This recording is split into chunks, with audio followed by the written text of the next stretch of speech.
బిస్మిల్లా గారు నమస్తే సార్. నమస్కారం అండి. సార్, రాష్ట్రంలో ఎన్నికల సీజన్ వచ్చినప్పుడల్లా అందరికీ గుర్తుకొచ్చేది ప్రత్యేక హోదా. మరీ ముఖ్యంగా ఎడుగూరి సంధింటి కుటుంబానికి ముందుగానే గుర్తొస్తూ ఉంటుంది ఇప్పుడే.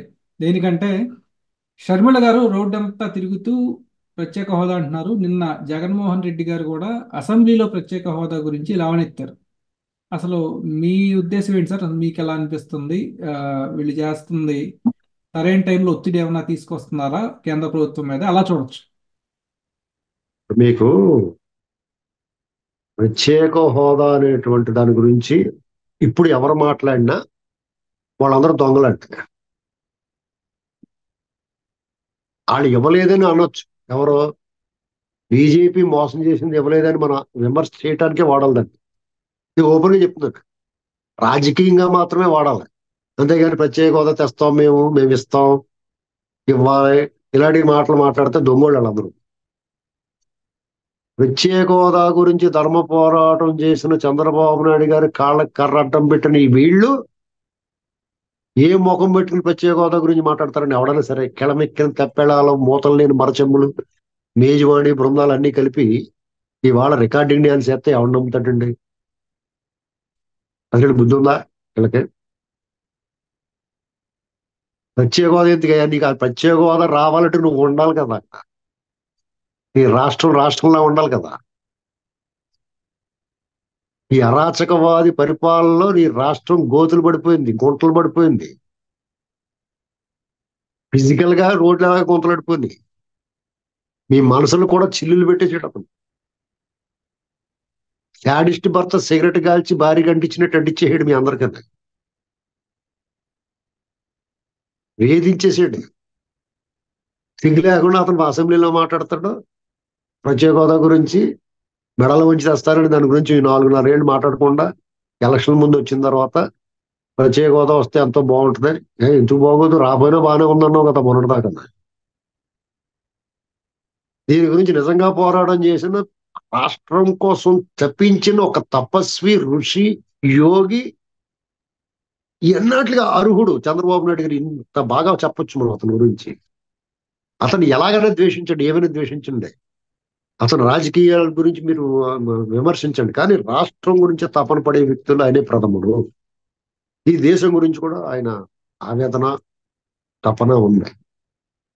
అటువంటి వ్యక్తులు ఒక 13 జిల్లాల రాష్ట్రానికి పరిమితం చేసి మీరందరూ సంకుచిత భావంతో కులం, మతం, ప్రాంతం ముసుగులేసుకుని ఆయన ఇబ్బంది పెట్టేసి ఇవాళ మళ్ళీ సిగ్గు లేకుండా తగుదనమ్మా అంట. మళ్ళా ప్రత్యేక హోదా పోరాటం సమితులు. బుద్ధి లేదా మీకు? వాళ్ళు బాగా వచ్చేటప్పుడు ఇలాగంటే రావాలా? బాధ రావాలని చెప్తున్నాను నేను. 4.5 ఏళ్ళు ఏం పీకారండి వీళ్ళు?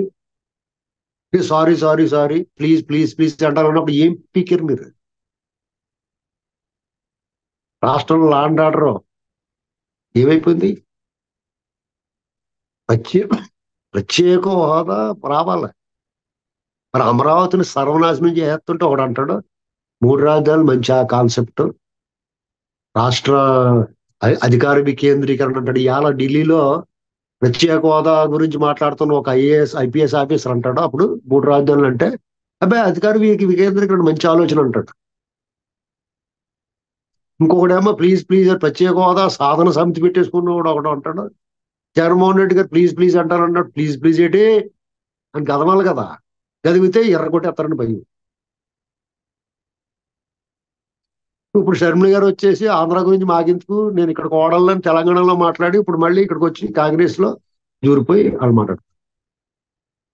మేము వస్తే ఇచ్చేస్తామంటారు. మీరు రావద్దు, మాకు అక్కర్లేదు. కాంగ్రెస్ మాకు అక్కర్లేదు ప్రత్యేక హోదా, మీరు రావద్దు. 10 ఏళ్ళు అయిపోయిందయ్యా, ఇప్పుడేంటి పీకేది మీరు ఇచ్చేది? సర్వనాశనం అయిపోయింది. జుట్టు ఉండాలి కదా. క్రాప్ వేస్తారు, జుట్టు లేకుండా గుండు కొరికి ఇచ్చేసి మీరు ఇప్పుడు ఆ జుట్టు బిగ్గెడతారా మీకు వచ్చి? రాహుల్ గాంధీ మాత్రం 13 జిల్లాల ఆంధ్రప్రదేశ్ విభజించేము, గాయం చేసేము, విలవిల్లాడుతుంది గాయంతో, విభజన గాయంతో. వాళ్ళకి మోడీ గారు ఉప్పు కారం జల్లేసి నిమ్మకాయ పిండాడు, దాని మీద ఇంకా బాధ పెట్టాడు. ఇది చాలా తప్పు. మోడీ గారి అభివృద్ధి, వికాసం అంతా డొల్లా. అదిగో చూడండి ఆంధ్రప్రదేశ్ ఎలా దారుణంగా ఉందో, వీళ్ళు ఎంత దుర్మార్గం చేస్తున్నారు, ఒక వ్యక్తిని పెట్టి అక్కడ అరాచకం చేయిస్తున్నారు, రాజ్యాంగము చట్టము ఉల్లంఘన చేస్తున్నారు. ఎందుకు మాట్లాడలేదు మీరు? ఈ దేశానికి ఎందుకు చెప్పలేదు? ఈ దేశంలో లేవా? ఆంధ్రప్రదేశ్ ఈ దేశంలో లేదా? ఆ పౌరులు భారతదేశ పౌరులు కాదా? ఇవాళ ఎలక్షన్లు వచ్చినాయి, మళ్ళీని పబ్బం గడిపేసుకుందామని ఈ ముఠాలనే తయారవుతుంది. ఈ ముఠాలు అంటారు నేను వీళ్ళందరినీ. సిగ్గున్నవాడు ఎవడ ప్రత్యేక హోదా గురించి మాట్లాడు?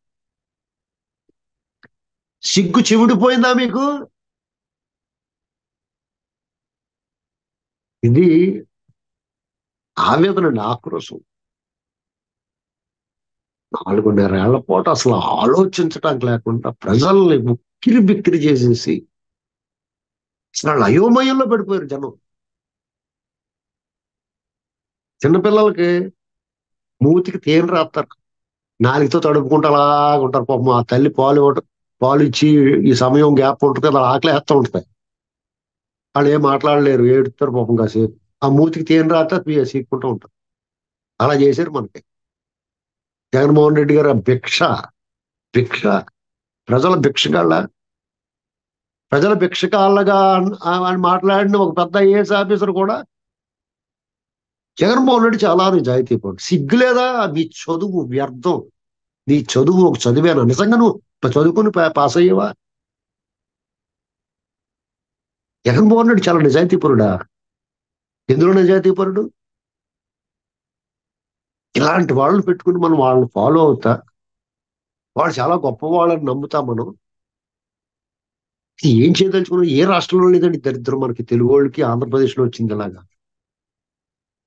ఈ గుంపు, ఈ తోడేళ్ల సమూహం ఆంధ్రప్రదేశ్ మీద పడి ఎడా పెడా కొరికి తినేస్తున్నారు.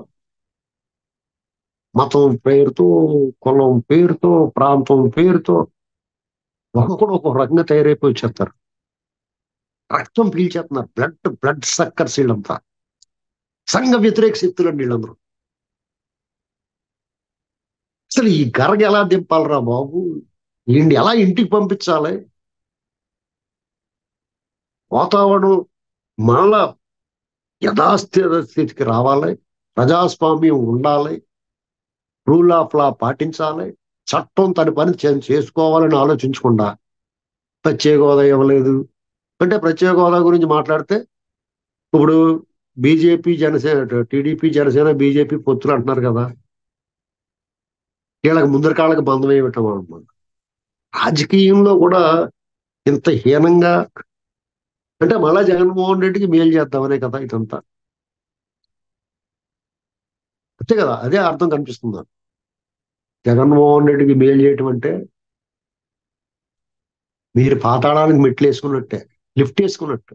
మెట్లు అయితే లేట్ అయిపోద్ది దిగడానికి, పాతాళానికి లిఫ్ట్ లో వెళ్ళిపోదామని చూస్తున్నారు. ప్రజలు మీరు పైనే ఉంటారు, ప్రజలు పంపించేస్తారు. మీరు అంతా హైదరాబాద్ లోను, బొంబాయిలోను, మద్రాసులో, బెంగళూరులో ఎక్కడో చోట ఉంటారు. వీళ్ళు లిఫ్ట్ వేసి పంపిస్తారండి. ఎందుకు?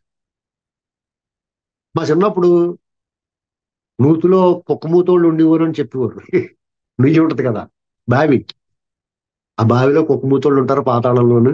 మనలాగా వాళ్ళు కూడా ఊళ్ళు ఇళ్ళు అన్ని ఉంటాయి, మనకు వాళ్ళు పైకి వచ్చేస్తారు, మన గట్టిగా అరుచుని అని భయపెట్టేవారు. అలాగా వీళ్ళందరూ కోతురూపులు కుక్కమూతులు ఎన్నాటిల్లో కలిపేస్తారు మనం తీసుకెళ్ళి. ఏమైనా ప్రత్యేక హోదా గురించి డిమాండ్ చేయడం అనేటువంటిది ఇప్పుడు అర్ధరహితం. ఎందుకంటే అయిపోయింది టైము, 10 ఏళ్ళు అయిందే. ఆ చట్టాలన్నీ చట్టుబండలు అయిపోయినాయి, ఇది లేకుండా మళ్ళీ మాట్లాడుతున్నారు. చాలా విలువైన సమయాన్ని వృధా చేశారు. 5 ఏళ్ల క్రితం చంద్రబాబు నాయుడు గారు పోరాటం చేసినాడు. మీరందరూ ఓట్లు వేస్తారు, ఏరో పక్కన పెట్టండి, మీరు ఎందుకు గొంతు కలపలేదు? ఎగతాళి చేశారు పైగా. ఆయన్ని పచ్చి మోసం దగా వంచన చేశారు కేంద్రంలో ఉన్నవాళ్ళు. ప్రత్యేక హోదా కంటే ప్యాకేజీ చాలా ఉపయోగం, హోదాలో ఏమున్నా బెనిఫిట్స్ అన్ని అందులో ఇస్తాం అంటే చట్టం చేయమన్నాడు. ఇంకా అసెంబ్లీ సాక్షిగా చెప్పాడు, ఒకవేళ ప్యాకేజీ చట్టబద్ధం చేయకపోతే, అది జరగకపోతే మేము మళ్ళీ హోదాని డిమాండ్ చేస్తూ ఉంటున్నాం. ఓపెన్ గా చెప్పాడు, సీక్రెట్ లేదు అందులో. అయినా సరే ఈయన మీద నెపం వేసేసారు. చాలా దారుణంగా మాట్లాడారు. పోనీ వాళ్ళేమైనా ఉద్ధరించారా? ఏమీ లేదు. ఎంత మోసం చేశారండి వాళ్ళు. చంద్రబాబు నాయుడు గారు వద్దన్నాడు. వద్దంటాడు ఎవడన్నా? ఏంటండి ఇలాంటి అబద్ధాలన్నీ ప్రచారం చేసి ఏం లేదు, చంద్రబాబు గారిని ఓడించాలి. ఒక్కొక్కరికి ఒక్కొక్క కారణం. కేసీఆర్ గారికి ఒక కారణం, మోడీ గారికి ఒక కారణం, జగన్మోహన్ రెడ్డికి ఒక కారణం. ఈ సోకాల్డ్ ఇన్స్ట్రక్ట్లు చేసుకుని మేధావుల బ్యాచ్ కి రిటైర్డ్ ఆఫీసర్స్ కి, విశ్రాంతి అధికారులకి, జడ్జిలకి, వీళ్ళందరూ మాజీ జడ్జిలు అందరికి వాళ్ళ కారణాలు వాళ్ళకున్నాయి. డబ్బు, దశకం, బహుమతులు, వజ్రాల వాచీలు, ఇలాంటివన్నీ. దాంతో మొత్తం మీద ఆపరేషన్ అకంప్లిష్ పూర్తి చేశారు. వాళ్ళు చంద్రబాబు గారిని ఓడించారు అనుకున్న రాష్ట్రాన్ని సర్వనాశనం చేశారు మీరు. ఇవాళ గాజు కళ్ళు ఉన్నాయి, వాళ్ళ ఎవరికి కళ్ళల్లో వెలుతురు లేదు. నీళ్ళు ఇంకిపోయినాయి. శోకించి శోకించి దుఃఖించి దుఃఖించి వాళ్ళు కన్నీళ్ళు ఇంకిపోయినాయి వాళ్ళకి. ప్రత్యేక హోదా నువ్వు సాధించేస్తాను, హైదరాబాద్ లో నగరాలు కట్టేయాలన్నవాడు అమరావతి ఎందుకు చంపాడు అడగరా? అడగండి.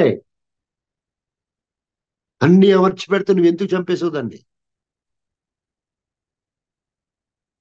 మీరు వెళ్ళి చూడండి ఒకసారి అమరావతి, ఆ రోడ్లు అయ్యి, ఆ తుప్పలు, ఆ మొక్కలు, పిచ్చి మొక్కలు అలా మొలిపించారు. వీళ్ళు ఏం చేయాలండి? నువ్వు ఢిల్లీ వెళ్ళవే, ఢిల్లీ వెళ్ళి పోరాటం ఏంటయ్యా? ఎవరి మీద పోరాటం చేస్తున్నారు మీరు? రోడ్లు తవ్వుకెళ్ళిపోయిన రోడ్ల మీద కూర్చుని ప్రత్యేక హోదా కంటే ముందు ఇదిరా ముఖ్యం, ఈ దొంగోళ్ళు పట్టుకోండి అని అడగండి. ముడ్డి ముడ్డి పగల కొట్టేస్తాడనా ఇక్కడైతే? అది మాట్లాడండి పోలీసు వాళ్ళ గురించి గట్రా. నేనైతే ప్రత్యేక హోదా వ్యతిరేకమండి ఓపెన్ గా. ఇప్పుడు అడగటం అయిపోయింది. ఆ వంకెట్టుకుని దూరేద్దామని చూడకూడదు అవడం. మీరు తప్పు చేశారు. అంతకు మించి ప్రయోజనాన్ని ఆశించండి. అంతకు మించిన ప్రయోజనాన్ని ఆశించండి. ఆంధ్రప్రదేశ్ అది విభజన హామీలు ఇచ్చారు కదా, అది కేంద్రం నుంచి వచ్చి భిక్ష అడగట్లేదండి. వాళ్ళు హక్కు, అది హక్కుల కోసం పోరాడు. మీరేదో మేము పోరాడుతున్నాం, ఇవాళ మాకు ఎవరు కలిసి రాలేదు, మాకు మీడియా చూపించారు. మీడియా ఎందుకు చూపిస్తుంది? మీ పోరాటం జెన్యూన్ అయితే చూపిస్తుంది. మీరు అందరూ ముసుగు, మీ బ్యాచ్ లో అందరూ ఒకళ్ళిద్దరు మంచివాళ్ళు, సలసారి శ్రీనివాస్ నట్లు నిజంగానే పోరాడుతున్నారు. ఆయన ఆవేదన ఉంది, కానీ ఆయన పక్కన ఉన్న వాళ్ళందరూ ముసుగులే, దొంగోళ్ళు. వాళ్ళు ఎలా నమ్ముతారు? ఎలా, ఎందుకు నమ్మాలి?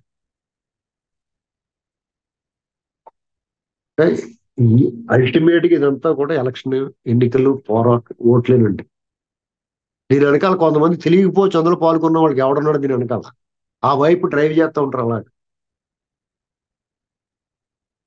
ఏమైనా ప్రథమ కర్తవ్యం ఏంటంటే, అర్జెంట్ గా నెత్తి మీద ఉన్నది ఏంటంటే, ఈ జగన్మోహన్ రెడ్డి గారిని ఇంటికి పంపించాలి, అంతే సింపుల్. అన్ని సెట్ అయిపోతాయి. 100 ప్రత్యేక హోదాలు వచ్చినట్టు అతని ఇంటికి వెళ్ళిపోతాయి ఇవాళ ఇవాళ. లేదా ఇక మీరు 1,00,000 ప్రత్యేక హోదాలు ఇచ్చిన మీ పని మీరు బాగుపడరు. ఇది ఒక్కడే గుర్తుపెట్టుకోవాలి. సుధాస, మరి ఆంధ్ర ప్రజలు ఇకనైనా ఏది నిజం, ఏది అబద్ధం అనేది, ఏది పాలు, ఏది నీళ్ళు అనేది గ్రహించి మేల్కొంటారని ఆశిద్దాం సార్. ధన్యవాదాలు.